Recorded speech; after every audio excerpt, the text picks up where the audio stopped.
नमस्कार दर्शको, नवीन एका व्हिडिओमध्ये मी स्वागत करत आहे आपला सर्वांचा लाडका गणेश डवरी. आणि आपण पाहत आहात जीडी ऑलराऊंडर हे युट्यूब चॅनेल.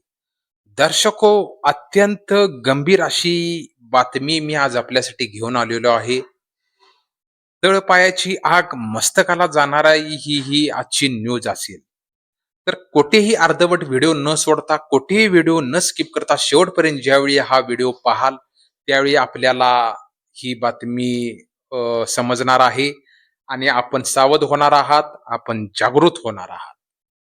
दर्शको, कालच एक धक्कादायक बातमी आपल्याला टीव्हीवर, सोशल मीडियावर पाहायला मिळाली. मयंक लोहार, 22 वर्षीय हा तरुण, याची निर्गुणपणे हत्या रेल्वेमध्ये करण्यात आली. आरोपी उत्तर प्रदेशचा होता. रोशन सुवर्णा त्याचं नाव. रोशन सुवर्णा याने 22 वर्षीय मयंक लोहार याची चाकूने भोगसून हत्या केली. अत्यंत निराशजनक, अत्यंत गंभीर अशी ही बातमी आपल्या कानावर आली. आज मुंबईमध्ये लोंढे इतके वाढत आहेत परप्रांतीयांचे, की त्या मुंबईमध्ये मराठी माणूस कुठे दिसतच नाही. कुठे जाईल तिथे बाहेर राज्यातून आलेली गर्दीच आपल्याला पाहायला मिळते. कुठे जाईल तिथे कानावर फक्त हिंदी शब्द ऐकायला मिळतात. कुठे कोणत्याही गल्लीत जा, फक्त हिंदी भाषिकच लोक आपल्याला जास्ती मिळणार. मराठी माणूस मुंबईतून हद्दपार म्हणा, लापता म्हणा, गायब होत चाललेला आहे. आणि ह्याच एक सेल्समॅन सकाळी आपल्या उदरनिर्वाहासाठी कामी जात असताना रेल्वेच्या डब्यामध्ये एका आरोपीने त्याचा खून केला. खून कशावरून केला? तर रेल्वेचा दरवाजा बंद, पाऊस पडत होता, आत पाणी येत होतं.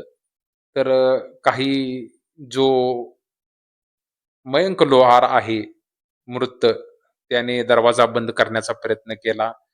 आजूबाजूची लोक सुद्धा त्याला म्हणत होती, दरवाजा बंद करा, पाऊस येत आहे. तर त्याने दरवाजा बंद करत असताना आरोपी रोशन सुवर्णा याने त्याला विरोध केला की दरवाजा बंद करू नको. तर त्यांचं पाऊस तर मृत मयंक लोहार काय म्हणला, "आत पाणी येतंय, आपण दरवाजा बंद करू." बाकीचे लोक सुद्धा त्याची साथ देऊ लागले मयंक लोहाराची. तसा हा याचा रागाचा पारा चढला आणि याने त्याच्याजवळ असलेली बॅग, या बॅगेमधला धारदार शस्त्र म्हणजे चाकू हा काढला आणि त्याच्या छातीवर, पोटावर वार केले. त्याला भोकसला. रक्ताच्या थारोड्यात तो डब्यामध्ये निमशेष झाला. काय त्या आई-वडिलांना वाटलं असेल. अतिशय गंभीर अशी ही न्यूज काल आपल्याला पाहायला मिळाली. तर महाराष्ट्र शासनाने याच्याकडे लक्ष दिलं पाहिजे. पहिल्यांदा जे परप्रांतीय मुंबईत वाढतायत ते पहिल्यांदा बंद केलं पाहिजे. नाहीतर अशा मराठी माणसांच्या हत्या येणाऱ्या काळात सुद्धा होत राहणार. हा व्हिडिओ बनवण्याचा उद्देश की मराठी माणूस याने जागृत राहिलं पाहिजे, की आपण मुंबईत आपली आपण कुठे आहोत मुंबईत याचा विचार केला पाहिजे. तर आजचा व्हिडिओ याच्यावरच होणार आहे. तर मुंबईची लाईफलाईन समजल्या जाणाऱ्या लोकल ट्रेनमध्ये रोज लाखो प्रवासी प्रवास करत असतात दर्शको. पण पण याच लोकल ट्रेनमध्ये नुकतीच एक अत्यंत धक्कादायक आणि थरारक घटना घडली. चालत्या लोकलमध्ये एका किरकोळ वादातून एका सेल्समनची चाकूने भोगसून निर्घृण हत्या करण्यात आली. या घटनेने संपूर्ण मुंबई हादरलेली आहे. पण मुंबई लोहमार्ग पोलीस जीआरपी केवळ 24 तासाच्या आत तंत्रज्ञानाचा वापर करून आरोपी रोशन सुवर्णा याला कुर्ला परिसरातून शिताफतीने अटक केली. आजच्या व्हिडिओमध्ये आपण जाणून घेणार आहोत की संपूर्ण घटना नेमकी काय होती, पोलिसांनी आरोपीला कसं पकडलं आणि सर्वात महत्त्वाचं म्हणजे अशा आणीबाणीच्या परिस्थितीत आपण स्वतःचा बचाव कसा करू शकतो. व्हिडिओ शेवटपर्यंत तुम्ही नक्की बघा. अगोदर मी फक्त तुम्हाला मार्मिक बातमी दिली. आता सविस्तर व्हिडिओ आपल्याला पाहायचा आहे आणि अशा आणीबाणीच्या काळात आपण स्वतःचा बचाव कसा करू शकतो, हे सुद्धा मी आपल्याला या माध्यमातून सांगणार आहे. त्यामुळे शेवटपर्यंत हा व्हिडिओ पहा. इथे साईडला दिलेलं जे घंटीचं बटन आहे त्याच्यावर क्लिक करा आणि GD all rounder YouTube channel subscribe करा. सबस्क्राईब झाल्यानंतर प्रत्येक मित्रपरिवार असेल, WhatsApp ग्रुप असेल, सोशल मीडिया असेल, प्रत्येक ठिकाणी हा माझा व्हिडिओ शेअर करा. जेणेकरून प्रत्येक व्यक्ती यातून सावध राहील. ही घटना फक्त ट्रेनमध्येच घडू शकते का? तर ही फक्त ट्रेनमध्ये नाही घडू शकत. बसमध्ये घडू शकते, कारमध्ये घडू शकते, आपल्या गल्लीत घडू शकते, स्टँड बसवर घडू शकते, प्रत्येक गल्लीबोळात घडू शकते. तर आपण फक्त जागृत राहिलं पाहिजे. त्याच्यामुळे हा जास्तीत जास्त शेअर करा. तर घटना काय घडली आता आपण बघूया नेमकं. मंगळवारी रात्रीच्या वेळी ही दुर्दैवी घटना घडली. ट्रेनमध्ये प्रवास करणाऱ्या एका सेल्समनचा सहप्रवाशासोबत अतिशय किरकोळ कारणावरून वाद झाला. हा वाद इतका टोकाला गेला की आरोपीने रागाच्या भरात चाकू काढून सेल्समनवर सपासप वार केले. रक्ताच्या थारोळ्यात पडलेल्या त्या तरुणाचा जागीच मृत्यू झाला. आरोपी चालत्या ट्रेनमध्ये पसार झाला. या घटनेनंतर प्रवाशांच्या सुरक्षेवर पुन्हा एकदा मोठा प्रश्नचिन्ह निर्माण झालेला आहे. रेल्वे पोलिसांनी तात्काळ चक्रे फिरवली. तर आता ह्या आरोपीला कसं पकडलं आपण बघूया. पोलिसांनी आरोपीला कसं पकडलं? आता आपण समजून घेऊया की रेल्वे पोलीस अशा गुन्ह्याचा तपास कसा करतात. केसमध्ये पोलिसांनी तांत्रिक बुद्धिमत्ता आणि सीसीटीव्ही नेटवर्कचा वापर केला. सीसीटीव्ही फुटेज ट्रॅकिंग पोलिसांनी रेल्वे स्टेशनवरील आणि आसपासच्या परिसरात शेकडो सीसीटीव्ही कॅमेऱ्याचे फुटेज तपासली. त्यातून आरोपीचा चेहरा आणि कोणत्या दिशेने पळाला याची महत्वाची धागेदोरे मिळाली. त्याचबरोबर मोबाईल टॉवर लोकेशन गुन्ह्याच्या वेळी त्या परिसरात कोणता मोबाईल नंबर ऍक्टिव्ह होते त्याचे ड्रम डेटा विश्लेषण करण्यात आले.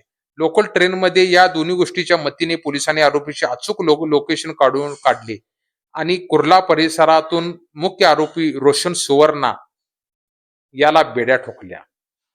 तर अशा प्रकारे आरोपीला पकडण्यात आले दर्शक. त्याचबरोबर आपण यामध्ये कायदेशीर बाजू समजून घेऊया. अशा प्रकारच्या गुन्ह्यामध्ये आरोपीला भारतीय न्याय संहिता BNS अंतर्गत हत्येचा मर्डरचा गुन्हा दाखल केला जातो. जर कोर्टात हा गुन्हा सिद्ध झाला तर आरोपीला आजीवन कारावास किंवा फाशीची शिक्षा आणि मोठा दंडही होऊ शकतो. मित्रांनो, एक गोष्ट इथे समजून घेणे गरजेचे आहे की क्षणिक रागामुळे एक निष्पाप व्यक्तीचा जीव गेला आणि दुसऱ्या बाजूला आरोपीचे संपूर्ण आयुष्य आणि त्याचे कुटुंब उद्ध्वस्त झाले. म्हणून प्रवासादरम्यान संयम राखणे अत्यंत महत्वाचे आहे दर्शक. बघा, ह्यातून आपल्याला काय समजायचं आहे. जो मेला त्याच्या कुटुंबाला पण त्रास आणि ज्यानं त्याला मारलं त्याच्या कुटुंबाला पण त्रास आणि त्याचं पण आयुष्य खराब. दोन्ही आयुष्य फक्त एका क्षणिक रागामुळे दोघांचंही आयुष्य खराब झालं.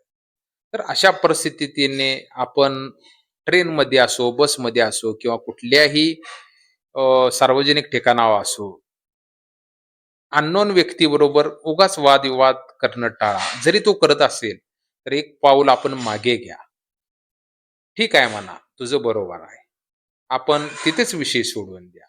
त्याच्याला उत्तराला उत्तर जर देत बसलं, तर समोरचा व्यक्ती कोणत्या बुद्धीचा असेल, कोणत्या कॅटेगरीचा असेल, हे आपल्याला माहिती नसतं. एका क्षणात काय होऊ शकतं, हे सुद्धा आपल्याला माहिती नसतं. त्याच्यामुळे याच्यावर एकच उपाय, संयम आणि शांतता. आपल्याला जर काय वाटत असेल, तर आपण त्याची तक्रार आजूबाजूला पोलीस हे असतातच आपले सेवेसाठी. त्यांच्याजवळ जाऊन तक्रार करू शकता. आजूबाजूला आता सीसीटीव्हीचा जमाना आहे. कुठल्या ना कुठल्या तरी याच्यामध्ये सीसीटीव्हीमध्ये तो व्यक्ती सापडतो. शांत डोक्यानं कार्यक्रम त्याचा आपण करू शकतो. त्याच्यामुळे त्या क्षणी आपण शांतता राखणे, संयम बाळगणे हे महत्वाचं आहे. तर दर्शको, रेल्वे प्रवाशांची महत्वाची सुरक्षा माहिती आता मी तुम्हाला सांगतो. भविष्यात समजा आपल्याबरोबर आपल्यासोबत किंवा आपल्या समोर अशी परिस्थिती उद्भवल्यास एक जागरूक नागरिक म्हणून आपण काय केले पाहिजे? हे नियम नीट समजावून घ्या. पहिल्यांदा वाद टाळा. लोकल ट्रेनमध्ये गर्दीमुळे धक्का लागणे, जागेवरून वाद होणे सामान्य आहे. अशा वेळी वाद वाढवण्याऐवजी तिथेच विषय सोडून देणे शहाणपणाचे ठरते. दुसरी गोष्ट रेल्वे हेल्पलाईन नंबर 1512 1512. प्रवासात कोणतीही धोक्याची परिस्थिती निर्माण झाल्यास तात्काळ 1512 या रेल्वे पोलिसांच्या हेल्पलाईन नंबरवर कॉल करा. हा नंबर तुमच्या मोबाईलमध्ये सेव्ह करून ठेवा. यात्री ॲपचा वापर करा. मुंबई लोकलच्या प्रवाशासाठी रेल्वेची यात्री ॲप आहे. ज्यामध्ये इमर्जन्सी बटन असते. ते दाबताच तुमचे लोकेशन पोलिसांपर्यंत पोहोचते. Alarm chain. जर डब्यात कोणताही हल्ला होत असेल किंवा वाद विकोपाला गेला असेल तर ट्रेन थांबवण्यासाठी तात्काळ अलार्म चेन वळा. जेणेकरून पुढच्या स्टेशनवर पोलीस डब्यापाशी पोहोचतील. त्याचबरोबर आउट्रो. मित्रांनो, मुंबई लोकल आपली लाईफ लाईन आहे आणि ती सुरक्षित ठेवणे पोलिसांसोबत आपली ही जबाबदारी आहे. या घटनेबद्दल तुम्हाला काय वाटते? रेल्वे सुरक्षा आणखी कशी वाढवता येईल? तुमच्या प्रक्रिया आम्हाला कमेंट करून नक्की सांगा. आणि महत्वाची वाटली असेल तर व्हिडिओला लाईक करा आणि तुमच्या मित्रांसोबत शेअर नक्कीच करा. अशाच माहितीसाठी व्हिडिओसाठी जीडी ऑलराऊंडर चॅनेलला सबस्क्राईब करायला विसरू नका. तर दर्शको, ही मार्मिक माहिती मी आज आपल्यासाठी घेऊन आलेलो आहे. आपण याचे जर पालन केलं तर आपण या आणीबाणीच्या काळात वादविवादाचे असे जे प्रसंग येतात, अशा वेळी आपण आपली सुरक्षा अ, ठेवू शकतो. स्वतः सुरक्षित राहू शकतो आणि यातून सुटू शकतो. संयम महत्वाचा. संयम जर बाळगला तरच संयमानच सगळी कामं व्यवस्थित होऊ शकतात. आणि जर आपण संयम त्या क्षणी नाही बाळगला तर आपला या ठिकाणी जीव सुद्धा जाऊ शकतो. तर यातून मला एकच सांगायचं आहे, की ज्यावेळी आपण प्रवासात बाहेर जातो, त्यावेळी शांतता ठेवा. एखादा व्यक्ती समोरून आपल्याला वादविवाद करत असेल, त्या क्षणी सुद्धा आपण शांतता आणि संयम बाळगा. कारण आपलं कोणीतरी घरी वाट पाहत असतं. आपला एक क्षणिक म्हणतात ना, क्षणिक राग आणि भीक माग. क्षणिक राग आणि भीक माग अशी अवस्था होऊन बसायला नको. त्यासाठी हा जीडी ऑलराऊंडर यूट्यूब चॅनेल हे सबस्क्राईब करून जास्तीत जास्त शेअर करा. यातून आपल्याला थोडीफार का असेना माहिती आपल्याला समजली असेल. चला तर दर्शको, नवीन एका व्हिडिओ परत एकदा भेटू. तुर्तास धन्यवाद. नमस्कार. जय महाराष्ट्र.